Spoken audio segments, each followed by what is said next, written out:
कहानी की शुरुआत होती है एक रहस्यमयी झील से।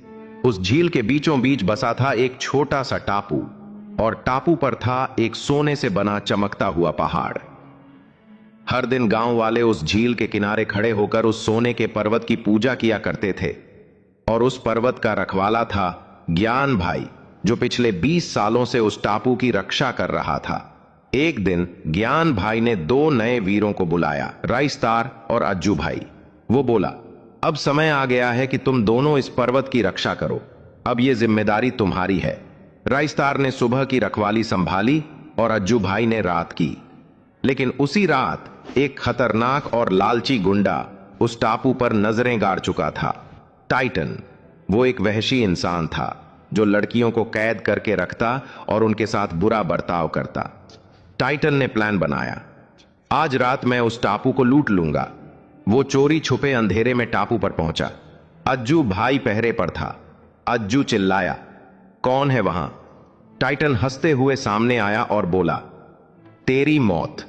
और एक ही वार में अज्जू भाई को मौत के घाट उतार दिया। पास ही एक आदमी यह सब देख रहा था। अगली सुबह राइस्तार टापू पर पहुंचता है। वो पास जाता है और देखता है अज्जू भाई की लाश पड़ी थी। राइस्तार जमीन पर बैठ जाता है। उसकी आंखों में आंसू और दिल में आग होती है। तभी एक गांव वाला कहता है, ये काम टाइटन का है और वो सारा सोना भी लूट कर ले गया है। शायद अब वो अपनी फैक्ट्री में होगा। राइस्तार बिना देर किए अपनी बाइक पर सवार होकर निकल पड़ता है। फैक्ट्री पहुंचकर वो देखता है चारों ओर लूटा हुआ सोना पड़ा है और कुछ लड़कियां जेल में कैद हैं। राइस्तार तलवार निकालता है, जेल के दरवाजे तोड़ता है और सबको आजाद करता है। अब उसका अगला मिशन था टाइटन को खत्म करना। लेकिन टाइटन चालाक था। वो जानता था कि राइस्तार उसके पीछे आने वाला है।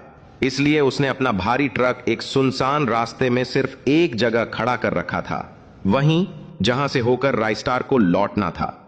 टाइटन ट्रक के पीछे छुपकर राइस्तार का इंतजार कर रहा था। जैसे ही राइस्तार बाइक पर वहां पहुंचा, टाइटन जोर से चिल्लाया, आ गया तू भी अपनी मौत की तरफ।